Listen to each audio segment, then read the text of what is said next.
Now is the time to create content. The time was yesterday, actually. 2012, Instagram. Nobody promoted products. Okay. And then almost overnight, everyone promoted products. That's where we're at with LinkedIn influencer marketing today. The truth is, every marketing leader that I meet with is frustrated with diminishing return on investment that they're getting from digital ads. How should I evaluate whether it was a success or not? All right, before we dive in, you're listening to the Executive Brand Podcast with me, your host, Thormeier. Each week, I sit down with top B2B CEOs, executive, and founders to break down their playbooks. If you've not yet, it would really help if you subscribe or follow the show because it helps us get on better guests and create better content for you guys. All right, let's dive in.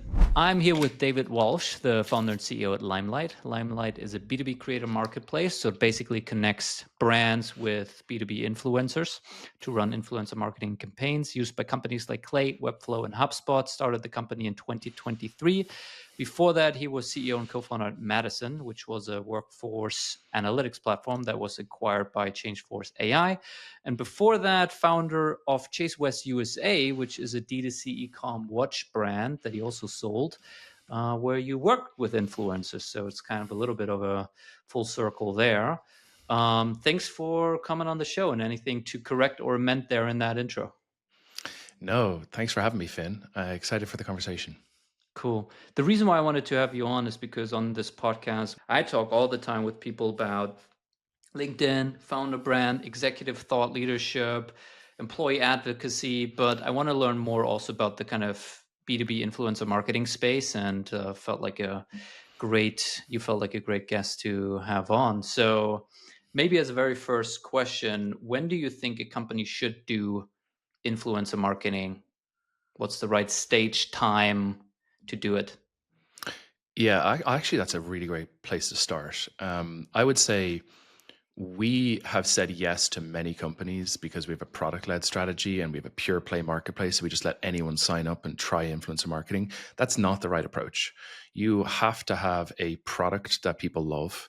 You have to have a brand that is somewhat known. It doesn't have to be, you know, it doesn't have to be well known, but you have to have a product that people love and you have to product market fit. So we have typically go after Series A and onwards as like a good starting off point. But it really comes back to, do you have a product that people love that solves a specific problem and that there is an audience of people who share content about solving that specific problem? And if you have that, then we feel like there's a big enough market opportunity to use creators and influencers. I do think that we work with early stage startups and it can be very successful. But you have to spend a certain amount of budget for this to make sense. You can't just assume, let's just get 3 creators to create 3 LinkedIn posts and it's going to drive 100K in new revenue. That's not realistic. So you have to be willing to commit to it for 3 months minimum. And you have to be willing to commit enough budget that, the way I look at it, Finn, that you have enough surface area, right? Like enough experiments to run. If you kind of dip your toe in and don't fully commit to it, well, you're going to have a bad experience. And so our job is to set some expectations. And that's a long-winded answer to your question. It's usually product market fit companies who have enough budget who are willing to commit to 3 months. Do you find there's a certain ACV that it works better at? Interesting question. We have worked with companies anywhere from 10K ACV up to 150K ACV. So it actually is pretty broad. Now, product-led strategies are a little easier to track.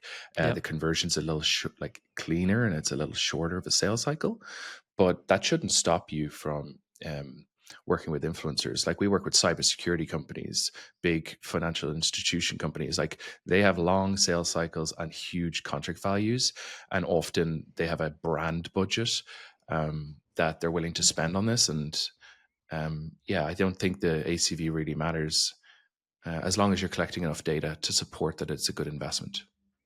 Do you, given that you're kind of in the B2B creator space, are most of the brands and influencers you connect, is it LinkedIn, people on LinkedIn? And if so, is it like 80% and then some newsletter, or give me an idea of what's the split here? Yeah. And so, by way of introduction, we've built an influencer marketplace for B2B. We have exposed available ad space from that's never existed before. And we've done it across all social channels. We Hmm. started with LinkedIn because nobody had done it. We did started with there 2 years ago, and we said this feels like the most interesting space and also the most challenging. So we said, let's go after that first. And then we've expanded into newsletters, podcasts, YouTube, Twitter, even some Instagram and TikTok. But Hmm. Finn, all very focused on business content, um, and subject matter experts. So I would say bread and butter is LinkedIn, and then it's YouTube, Twitter, newsletters, kind of fast follow. Yep. Why did you say LinkedIn is the most challenging? Well, if you go to LinkedIn and you try to look for creators, it's impossible. They don't have Hmm. any search for follower count. Follower count is meaningless on LinkedIn for the most part because of the historic nature of it. Over a decade ago, people were using follower count. They were just connecting with as many people as they can. That doesn't indicate that they're a creator. And for Mm. LinkedIn, it's very hard to find people who actually create content, and that get good engagement. You can probably find people that create content, but it's also hard to find people with good engagement. So LinkedIn, from a search perspective, was the most challenging to find. In fact, nobody had it when we started. Nobody had access to a network or a database of creators or influencers on LinkedIn. So we went out and looked at 30,000 LinkedIn profiles. Took us 3 months to do, and we scored, ranked, tagged every creator, and found the top 3.5 to 4,000 creators that we felt were really strong. And that's how we started. So that's just from the search side of things. There's probably other challenges with LinkedIn that I could get into, but just from a search perspective, that was the most difficult thing to do.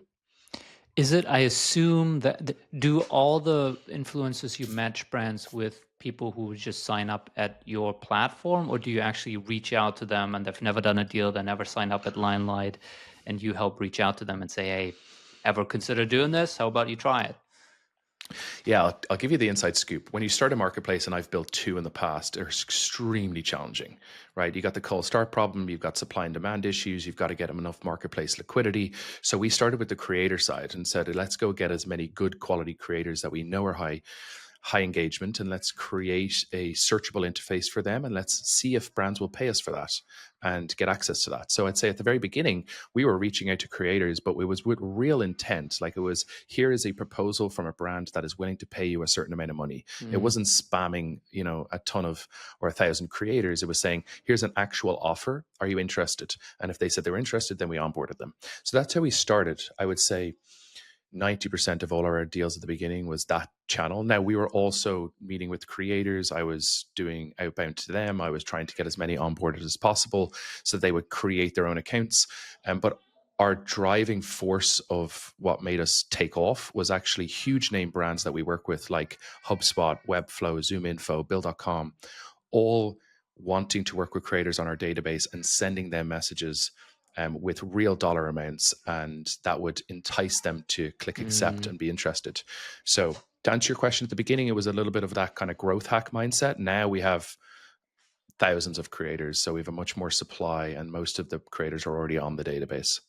For creators doing it for the first time, assuming they are either an employee, executive, somewhere, right? There, and it's going to be going out on their personal LinkedIn profile, let's say. How do you help them navigate maybe how to have the conversation with their employer? It's a great question. So there's two types of creators in my mind. There's creators that are full-time creators. They Hmm. do this for a Yep. living. They sell a product, they sell a service, they sell a coaching course, whatever it might be. But they are solo entrepreneurs or small business owners. Then there is the creator, which is 50% who already have a job and have built an audience. And in those regards, or in those situations, they often need to get approval if it's a large enough company from the brand or from their employer to post about a product, or they kind of already have policies in place. So I'd say 50% of the time it's creators who, are creators full time, and 50% they have a W-2 in the US and they're just Mm. doing this on the side. They just, in that regard, you don't want to be promoting a product that's anyway competitive. Right. So, and then you asked about like first time doing this. For most creators, it's first time. I got asked from investors when we were raising capital recently, like, why now? Why now? And if you think about it, like 2012, Instagram, people, nobody promoted products. Okay. And then almost overnight, everyone promoted products. That's where we're at with LinkedIn influencer marketing today. So it's not only that it's there's more available ad space because more creators are creating content than ever before. So brands can access these channels, and the niche audiences are also really powerful. It's creators are becoming more normalized to this. When I first started 2 years ago and I was reaching out to some of the biggest creators on LinkedIn, they were like, we don't do brand partnerships. It'll Mhm. diminish our brand. We're not interested. Well, guess what? Now I would say 90% of them have been paid to our product and platform because it's become more normalized, it's more accepted, and it doesn't ding their professional brand. It actually elevates it. Hey, I'm part of ZoomInfo's creator program. That makes you kind of a creator to look after, that's or to look up to. It's aspirational. So I think that shift has happened pretty quickly, meaning more available ad space, more creators, creators willing to do more brand partnerships. The key there, though, Finn, is it has to be authentic. You do not want Mhm. to be promoting a product that you are never used in your life before, and they're just saying, post this tomorrow about us. Like, that's not realistic. So authenticity is critical. And then through AI and measurement capabilities and enrichment, we're now getting it to be much more measurable, which becomes very exciting for brands who are reallocating ad spend to some of these paid marketing channels and using creators instead. So those are kind of the three driving motivators, or kind of things that are happening in the market that are exponentially growing this industry. I want to definitely get to the measurement stuff and how companies should do this. One more question from the creator side of things. What's your recommendation on how many, let's say, a creator is able to attract brands? How many posts should be sponsored? Because I have one person who comes to mind where I just feel like every second post I see from them is some brand partnership. And I don't mind brand partnership. I think it's cool. You should do you if you like the brand and all that. But every second one feels way too much. Yeah, I agree. And look, it's a taste. There are some creators who will post once a day about a brand partnership because they post 3 times a day. There's some creators that will say, Mm, I'm not doing more than one post a month. So it's a very creator dependent on what they think is the right fit. In the end of the day, if the post is authentic, if the problem is real, and if your audience care about it, and you're able to create a good piece of content about it, it shouldn't feel like a brand sponsorship or brand partnership. The worst scenarios is a brand comes and says, this is what I want you to say to the right. creators. And they're like, what are you talking about? That doesn't sound like me. It's just going to fall flat. Like, it has to be in the voice of the creators and feel authentic and be some sort of a story that is a real story. And that's what works the best. So frequency, short answer is frequency of the creator depends on the creator. I think authenticity matters, and if it's authentic, you can do more of them. Um, I think 6 months ago, as recently as 6 months ago, right, definitely 18 months ago, people used to kind of uh, diminish your personal brand for doing a brand partnership. And Hmm. now that's the reverse. So you're seeing people do it more frequently and more often. And I would also say another thing, Finn, is that organic content is just the first step. I want to work with these creators. I want them to create content. Here's a story about them solving a problem. Maybe you do a handful of posts with them over a period of 3 months and you kind of test and iterate and improve, right? Those best performing pieces of content are becoming paid ads, meaning you're doing thought leadership posts. You're saying, Yep. okay, we're going to take this piece of content that performed really well organically, and we're going to retarget our audience based off our website traffic, our LinkedIn audience types, and all of the different data that we have to get very specific on our ICP. That's very different because then the post shows up without it needing to go through the social channel of the creator every time. So the restraint really is available ad space for the creator. Each creator doesn't want to create too much content, but one piece of content can be reused, and that's what we see perform really well.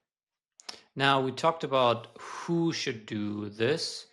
Product market fit, Series A plus, want to do it for at least 3 months. What is the right way to approach it? Like, if you could get a brand and you consult them, let's say they're a Series C startup, um, how many creators to pick, who to pick, by which criteria, for long, how long to do it, how many posts are we gonna do, how else to amplify it? Like, what's the perfect campaign in your mind to execute this? So at the very beginning, I think about once a brand tells us a budget, and sometimes they're reluctant to do that because it's sales, right? They're like, oh, I don't want to tell you budget. You'll just tell me, let's go maximize that, or it's not enough, right? That's not the way you should think about it. The budget decides the strategy. It decides how wide you can go, how many creators, how high you can go if you want to go after the bigger creators who are more expensive, or how deep you want to go, meaning multi-channel partnerships, Mm. maybe LinkedIn newsletter and a podcast or an event that they might come to. So you've got to decide, once you've decided on the budget, what's the strategy? What are we trying to accomplish? Do we want to work with the top 1% creators who get more reach and more exposure and bring more brand validation to us? Or do we want to be everywhere all at once, where we might work with a lot of niche creators? I always recommend dipping your toe into this. The best return on investment you're going to get is to go wide at the beginning, Hmm. because you need more surface area and you need more experimentation. So go wide, try work with as many creators as you can. And maybe just to backtrack a little bit, in influencer marketing in B2C, everyone knows B2C influencer marketing, right? Instagram, the top 1% of people make the money. You have 1 million followers. On Instagram, you take a picture on a beach wearing sunglasses. And then a conversion rate of 0.5% happens, and the company is then happy, right? They've sold, hundreds or if not thousands of sunglasses. In B2B, you're influencing the product could be 25K, 50K, 100K, maybe even a couple of 100K in lifetime value, right?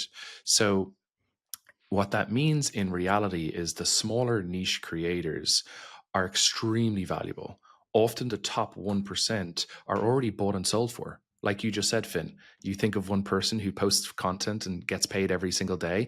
Well, guess what? That's saturation. So the brand maybe doesn't want to, be part of that Yep. content from that creator because they're posting about so many things all at once. It's just hard to cut through the noise, right? The best quality campaigns we've seen have been small creators, and I'm talking on LinkedIn specifically, let's say 15,000 followers to 30 or 40,000 followers, get Hmm. 20 of them creating content consistently about solving problems using your product. And there's two ways to think about that, Finn, or two strategies that we've seen. We've seen the 11Xs of the world take over news feeds and just say, let's go 1,000,000 miles an hour. Let's do a fundraiser or a product launch, and let's get 50 creators posting about us. And we don't care how much it costs. And by the way, it's driven 1,000 demos for them and like exponentially grew their ARR and their pipeline. Then the more strategic approach, in my opinion, the better approach is to get creators to create content every single day. Get 20 creators and rotate them. On a Monday, this creator posts. On a Tuesday, this creator posts. And if you get 20 of them, well, there's 20 working days in the month. You can rotate them, and one creator posts one time a month. Doing that is the most powerful because it compounds and it keeps you at the top of the news feeds. And also, you can track some of the metrics better because you know what creator posted on what day. So you can track website traffic and signups and other things. So, long-winded answer to your question. Hopefully, that makes sense. Can you give me a rough idea? Let's say we do that. We pick 20 creators who each have in that 15 to 30,000 follower range. So good amount, but not the massive creators. And let's say if we have 20 working days, we want each of them put to post 3 times in total, which is 60 posts, which is 1 post a day for 3 months. Can you give me a very rough range of what that would cost? Obviously, it depends on who exactly and what audience and all of that, but are we talking 10,000, 100,000?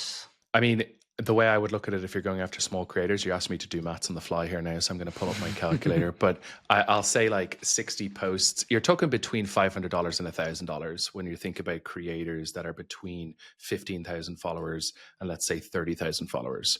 Okay, so That's that's usually the 30,000 to range. 60,000 total. Correct. Okay. And then, okay, let's say we do that for 3 months. We spend 30,000, 60,000, maybe a little more than that. How should I be thinking about measuring impact? Do I correlate? Do I measure self-reported attribution and hope that from those posts someone books a demo and tells me specifically that? How should I evaluate whether it was a success or not? Honestly, such a great question, Finn. And it starts, we work with two types of users. One is usually the head of brand, the head of social. The budget is coming from the brand budget. They're spending it on billboards and TV adverts. And now they're saying, let's go spend it on creators in a digital format. Awesome. They care less about the conversion and tracking. We don't believe that that's what the end goal of this is. My Mhm. ultimate goal of B2B influencer marketing is to make it performance based. Yes, it's about brand awareness, but we need to track revenue where possible. It is a messy process. We start with analyzing what is the current revenue attribution process for the business today. Do you have self-reported uh, demo signups? Do you have a product-led strategy or a sales-led strategy? How are you tagging certain leads in the pipeline, etc.? Once we understand that and we grasp all of that, then we say, okay, if you're a sales led product with a longer sales cycle, we need to make sure that you've got self reported revenue attribution in the signups of your demo. We need to track the website traffic each time a creator posts and attribute some sort of like ratio of that to the creators. Usually you'll see a spike, and it's then important to take total demos that day and conversion, divided by a percentage. Yeah. So just the standard revenue attribution stuff is kind of par for the course. We need to have that in place to begin with. The next evolution of this, the thing that is kind of most interesting is we need to be tracking who's engaging on the content. Who are Mhm. the people engaging on the content? What is their job title? What size of company are they at? What is their kind of who's the employer, and get a bit more granular on, can we see people engaging on this content at scale that are actually our ICP, and can we use those engagers to create some sort of marketing qualified lead over time or add them to a nurturing sequence. So when Mhm. you exponentially grow your content reach on social channels, there's a few different kind of knock-on effects. The first one is the whole company gets very excited. Every single company we work with, the executive team are like, we love this. Oh my God, people are talking about us. The board of directors, the new investors, they're like, this is insane. Like, we just invested and now everyone's talking about this product, right? You want that. Mm. The next thing is the creators create great content. So they tell stories about solving problems, and usually they're pretty good at identifying what the good value propositions are. So there's this like marketing educational component that happens that a lot of people overlook. When you see creators creating content, they actually repurpose or reuse some of the way in which they're telling that story for their own marketing channels, right? Then there's get them to post content. Let's track the conversions. Let's track the revenue. And often it's pretty, I wouldn't say 100% clear, but it's easy to do once you've got enough data. You can say, okay, well, we had 60 posts go out, we tracked the website traffic, we tracked the conversions, and usually you'll see an uptick of, I would say, like socially driven Mhm. demo signups. Um, and you can even get more specific if you want, like drop in the creator's name if you're working with 20 creators and they can self-select who that is. But then the next thing is, obviously, once you got 60 posts, you probably have thousands, maybe even tens of thousands of people engaging on that content. Now, truthfully, Finn, like put my hands up and then say like 80% of that is garbage. It's rubbish, right? They're not really people that are a good fit, but 20% definitely are.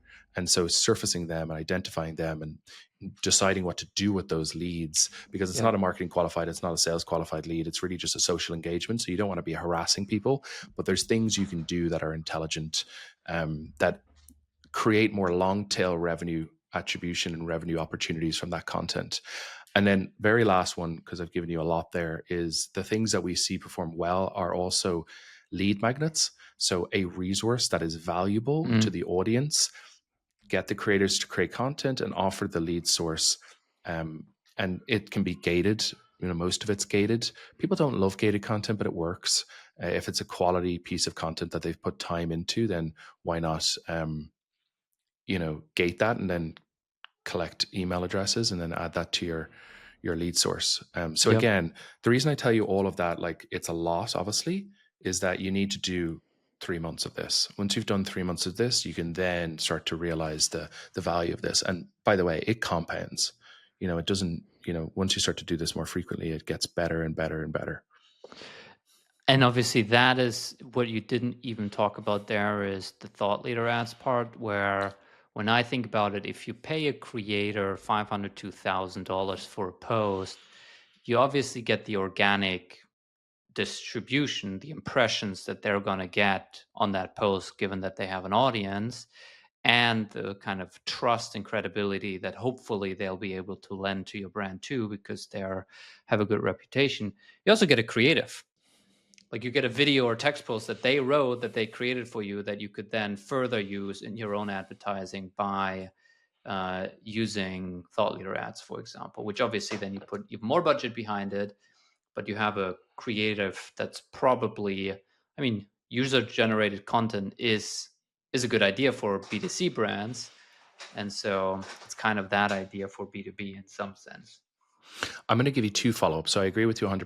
Repurposing that into paid ads is even more trackable. It's more measurable. You actually just plug and play. It goes directly into your LinkedIn ad count, and then you can track revenue all the way through. It's awesome. The other one that we see regularly, in fact, it just popped up in my inbox right before we jumped on to record this conversation. It's events, virtual events. Huge enterprises run virtual events, and they're always trying to boost attendees. And so one way to do that is to get your creators to promote that event and even join the event, do a kind of a segment of the event. And those are very measurable because you can see who's signing up and see who's joined the event. So that's super high return on investment, measurable ways to work with creators. I'm trying to think if there's another one, and it just skipped my head that I wanted to share with you. It'll come back to me. It will come back. I'm curious, do you have any opinion on how much budget companies should allocate to this? Let's say we have a $10 million yearly marketing budget, right? And we're spending it on all the usual things, events and Google ads and LinkedIn ads. And do you have a rough recommendation how much of that 10 million we should be putting towards creators? It's a great question. The truth is, every marketing leader that I meet with is frustrated with the diminishing return on investment that they're getting from digital ads. It's the number one driver. They're like, this is getting harder and it's getting more expensive, and we need a new channel. So I would say when you start off with, make sure that you have enough budget. 10K minimum per month is usually a good starting off point. Get enough creators creating content, and then grow it over time once we've collected enough data to prove that this is working. We have companies that have started at 10K and are now at 150K a month, right, in spend monthly. So that's usually it. I haven't really cracked the code on like what's the percentage of total digital marketing spend that you should spend on creators yet, because every company is different and it's very unique and it's very complicated and they have many different channels. I can say, Finn, that I personally believe every B2B company will have a personality-led marketing strategy, meaning they're going to have their executives creating content. They're going to have employee advocacy, so all of their employees creating more content. They're going to have influencer content, creator content, user-generated content. Essentially, Finn, the B2B world is, and the way in which people are learning about products has changed exponentially, meaning people are now learning about product in news feeds, on newsletters, in podcasts like this, and they're learning and absorbing information. They're learning about different problems and then solutions to those problems. Because of that, marketing leaders need to go more upstream. They need to get into these new news feeds, these new channels, and they need to be experimenting with how do we get our brand recognized before they even come to the sales team or they land on your website. So because of that, all B2B companies are going to have marketing, that personality-led marketing. We want to be the technology that powers all of that. And we believe that there's a huge market opportunity. If you ask me about penetration today, because I was talking about this with an investor last week, I think 3% penetration today is probably accurate. 3% of B2B companies that could be doing influencer marketing are doing it today. I believe that that's going to exponentially grow over the coming years, and it's going to get up to 10, 20, maybe even 30% going to creators and influencers, and more just like personality-led marketing strategies will become a huge percentage of the budget. And the reason I believe that is, number one, user behavior. Users want to learn more about this. They want to see people. They want to see names. They don't want to see corporation and logos. But actually, it's more of a driving forces from the community themselves. Creators are creating content. They're talking about products. The number one way we grow today, Finn, is a brand comes to us and says, I saw my competitors doing this. Why aren't we doing this? We need to sign up immediately. So every single piece of content that is influencer content is an advert for Limelight. Even if it didn't happen through our platform, people are learning about this and realizing their competitors are doing it, and then realizing they need to stand something up. And they either work with agencies, which are great, by the way. We have a ton of them that use our product. We refer brands to agencies sometimes. They're expensive, they're full service. We want them to be a user of our product and use our product and technology to better serve the clients, or they work directly with us, where we're 20 Yeah. times cheaper and they can do it a lot of the work for themselves or with our new agents that we're launching in the coming weeks. What are the most reliable predictors for, let's say, for a creator, reliable predictors of a successful corporation? So I'm thinking, obviously, total follower count is what everyone looks at, but that's probably not necessarily the most important thing to look at. So what are the most important things that brands should be looking at to pick the right influencers? You hit the nail on the head. Everyone looks at follower count. I say disregard it completely. Follower count does not mean anything on LinkedIn. Um, the best predictor is actually fit. It's match.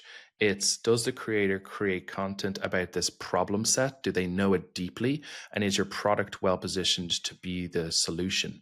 So that's number one. Good fit product. I would call it like creator. I don't even know if should coin this. I'll figure it out next time. But good. Creator market fit, creator product There fit. you go. There you go. Yeah. Creator market fit. I'm going to add that to our website. Yeah, it's creator market fit is number one, right? Is it a good match?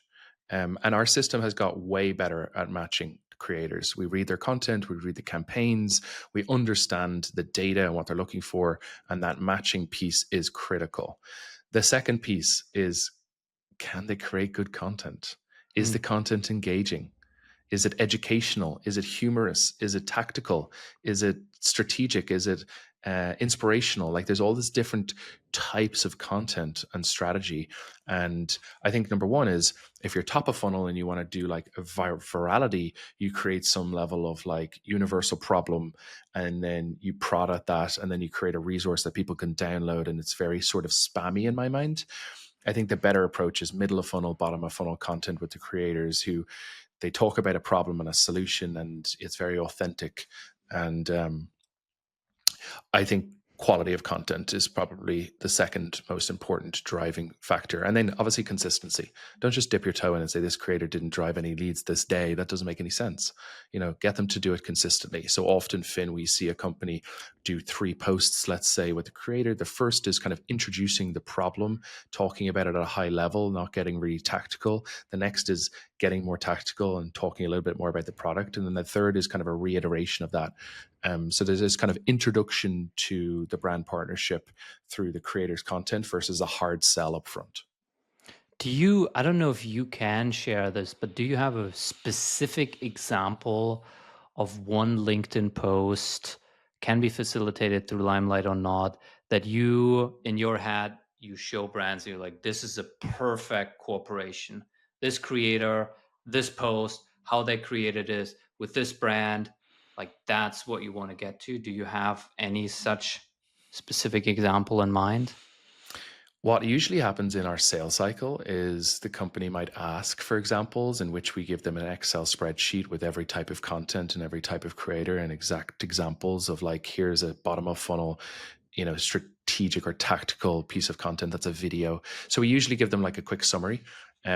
We're hesitant to share it publicly because sometimes we can't under NDA, and like it's up to the creator and the brand. Um, Sure.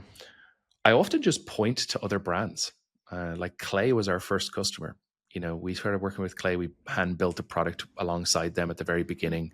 If you Mm. see content about Clay on LinkedIn, there's a strong percentage chance it's paid through our product. They are awesome at doing this. Obed, who's the head of Yes. influencer there, is phenomenal at thinking about this from a very creative lens, and keeping the brand top of mind. So they have a very sophisticated, way ahead of the curve influencer program that everyone's trying to replicate. We power it. We pay all the creators. We track some of their content for them. They're the ones to look up to and the ones that have been doing this the longest, that are the most informed because they've got Obed in the team and a really great product for creators, of course. So yeah, that's how it works.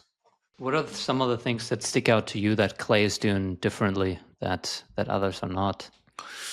It's a multi-tiered approach. Instead of, they've got the creators. So they actually, let's start with what they started with. They started with people using their product, very specific experts of their product doing demonstrations about solving a problem, very bottom of funnel, very expert led, not about reach. Then they kind of layered in, okay, let's get the biggest creators, the most well-known creators. Let's go build clay tables for them, that solves a problem for them as a user. And let's get them just talking about it and showing what happened over the 4 weeks that they've been using this Hmm. clay table for themselves. And then they've got educational content, or what I would say like humorous content, that's just very compelling and exciting. And it kind of turns B2B marketing on its head, where it used to be just corporations and smacking you with logos over the face that just feel like very crap essentially and not personality or friendly. They decided to go the opposite, and now they're leading the charge with that. Some of their productions and their videos, I'm like, oh my god, this is better than like a TV advert or a movie set. And they invest a ton of money into that, and I think it works. They've exponentially grown. And it's not just because of the product, it's actually because of the distribution. There's plenty of companies that are replicating their product or trying to replicate it. Well, they can't replicate the brand. They can't replicate the distribution. In fact, going all the way back, Finn, when I first started Limelight, I went deep into what do I want to do for the next 10 years? And I said, marketing is my expertise. I have a master's in marketing. I love branding. I love, building products. I want to sell to marketing leaders. And the new evolution of marketing is going to be personality led. And we need a product that can solve that and bring that to life and make it easier and more convenient. Influencer marketing is super messy. You're dealing with individuals, content calendars, scheduling, payments, egos a lot of the time, right? So we try to streamline all of that and make this a channel that you can grow. And so, final thought is like, companies spend a fortune on acquiring customers through paid ads. It's getting more expensive and they're willing to spend a ton of money. The reason that they haven't spent on influencers is because influencers didn't exist and it was really inefficient. There was very huge friction points to scale from 5 creators in an Excel spreadsheet to 200 creators. So Mhm. you need a system of record. You need a way to scale this. That's what we're focused on, and also the measurability of this. So super fun place to be. What have you seen on what's the right way between a creator and a brand to decide on the creative? Because I assume both sides of the extreme, where either the brand just says you need to post this, that doesn't work, but also just giving them complete freedom and just, you post whatever you want, whatever you like. What's the right amount of guardrails and guidelines to give while letting the creator have their own voice? Yeah. So for context, we work with publicly traded companies like Bill.com and Zero, who are finance orientated and are very, very conservative in many ways. They are changing. I speak with the team there and they are super excited about how much more flexibility they're offering. And then Hmm. I work with like the early stage startups who are obviously just like, you just do whatever you want. The truth is there's lots of wasted energy and time in dealing with each creator one-on-one. What we realized, and we've been tracking this for 2 years now, is dealing with each creator one-on-one is actually a big time suck. So what we do is we allow the brand to create a document that will include the campaign goals, the key value proposition, the target audience, the key messaging, even some content guidelines and examples. You do not want to tell the creator what to write. You want to give them enough information that allows them to use their creative brain to write in their own voice. And so we put together these documents that we send to the creators at scale, and then they create the content and come back and send it to the brand for approval. I would say 9 times out of 10, there's no edits done, there's no red lines. The brands are usually very excited and happy with the content, because you got to remember, the people we're working with have been content creators for 12 months to 5 years. So they've been creating this content for a long time. When you give them enough information, they're great writers, they're great content creators. Even the video content that we've done has been incredible. So often the brands are pretty excited about the quality of the content. I think it's very different in B2C. I think in B2C, you've got a different caliber of creators who have grown huge audiences, but maybe kind of haven't, they could create any piece of content and you need to be a bit more hands-on with them. With B2B, what we've found is 9 times out of 10, there's no red lines, no edits done. And it just comes back to Finn. Let the creators have the creative freedom. If you don't do that, you're going to fail from the outset. In fact, we're starting to add a mandate. Like if you start to tell the creators what to do and what content to write, we don't even want to work with you. So because it just doesn't work. It just falls flat. Right. And often, like if you think about this, like some of our creators are getting paid $8,000 a post. Okay. 8,000? 8,000. How Yeah. many That's the followers do you highest. need to get paid 8,000? Or like, Honestly, I've seen followers with $500,000 get paid a lot less. The person that I'm thinking that got paid 8,000 has mm, about 150,000 followers. So mm, it's actually much smaller than some of the bigger virality based creators. mm, It's more about the power of their audience and their brand reputation and their name. mm. Um, but my point is like, don't tell them how to create the content. It falls flat. But if you pay somebody thousands of dollars and then tell them what to write, some of these creators are new to this and they're just like, okay, like I'll do it because it's one post. It doesn't really matter, let's just do it. And guess what? Every single time it falls flat, it doesn't get the engagement, and people immediately know that this is not written by that creator. So that's not the way to approach this. Creative freedom to the creators is critical. I assume that the kind of content though that the creator should create should be written in a way where it's natural that you can tag the company, right? So it shouldn't just be some like skit video that's kind of funny and maybe gets good impressions, but there's no place to naturally mention the product or company. So that kind of always one goal. Like we need to be able to, in a natural way, that it fits within the post and what makes sense to mention our company and product. I actually disagree. And Hmm. when I say disagree, I mean that there are brands and companies that we work out there that want to do the humorous skit. They don't even want their logo in the first 60 seconds of a video, for example. It's just at the very end and it's like an afterthought. So they're less focused on that. I think it depends on the strategy. It depends on what you're trying to drive towards. Yes, I think the content should include a natural tag within the piece of content as like the solution. Don't put it in the first 50% of the content, whether it's a video or text. Put it Hmm. towards the end once you've hooked them in and told a story and got them understanding it. If you try hard sell or upfront try sell the product, algorithms don't like it and it won't work. How do you think about fatigue? I know that I've heard that conversation at least in B2C where influencer will promote hair product A on Monday and then promote hair product B on Thursday because they got paid by both brands. And a lot of brands are not gonna commit to 12 months and 100 posts. They're gonna dip their toes in for a couple posts, and company B is gonna do the same. They're gonna dip their toes in and go do a couple posts. And so you see creators that are kind of mentioning similar products or even competitive products, and obviously it's not good for the creator. It's also not good for the brand. um are we just so early on the LinkedIn game that companies shouldn't worry about that? Is that going to be a problem in a year or two once like this is going to get more popular? Well, Finn, I'd say the first most important, probably the most sought after piece of our product today that we get asked for regularly is, can we check the content of these creators, of what they've worked with in the past and have they Mm. done brand partnerships in the past? Can we search for competitors and keywords, and can we learn a little bit more about historically who they've worked with? I think there's like a time horizon usually. Some of our bigger brands will put in sort of an exclusive clause for 3 months, let's say. Hmm. I think that's a bit aggressive, to be honest. I think you could probably shorten that to 6 weeks. Um, but the truth is like it's not the same as consumer. In consumer, these people will take a quick picture of themselves wearing a piece of sunglasses, and then another week to take another picture wearing sunglasses. It's a little bit more transactional. These B2B influencers care about their reputation. They don't want to be promoting tons of different products.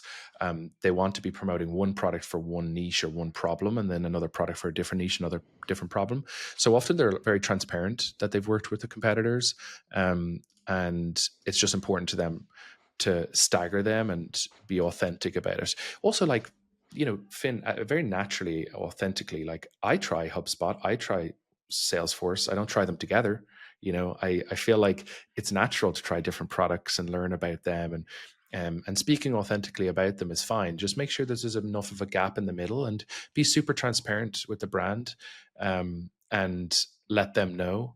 I think that's probably the most important piece. So we don't see saturation as being a huge issue right now. A lot of just because creators don't want to do it, they don't want to create, products too consistently. Now, again, going Makes back sense. to again, there's a percentage of creators that will post anything about everyone. That's just the nature of it, right? There's to get paid. So there's definitely kind of a variance. Just do your homework, do your diligence. In our product, you can find the creators and their content and see what they've done in the past. And that's super helpful for brands.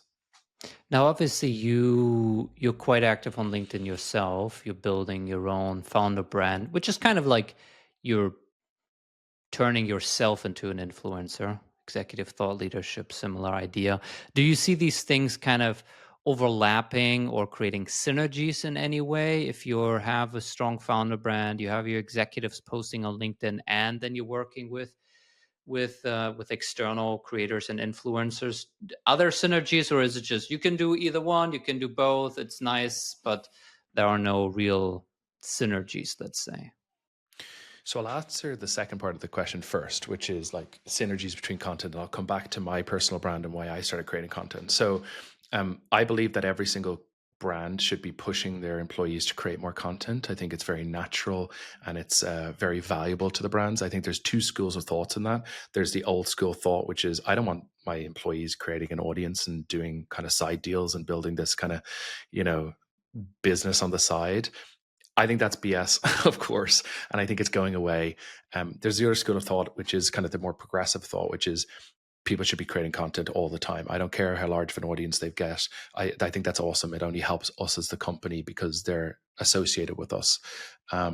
So to answer your question, employee advocacy has become a huge thing. If you look at LinkedIn, and I speak with the leadership team of LinkedIn on a regular basis to this point because they love what we're building, and I talk to them a little bit about getting more people to create content because so few people do it on that platform.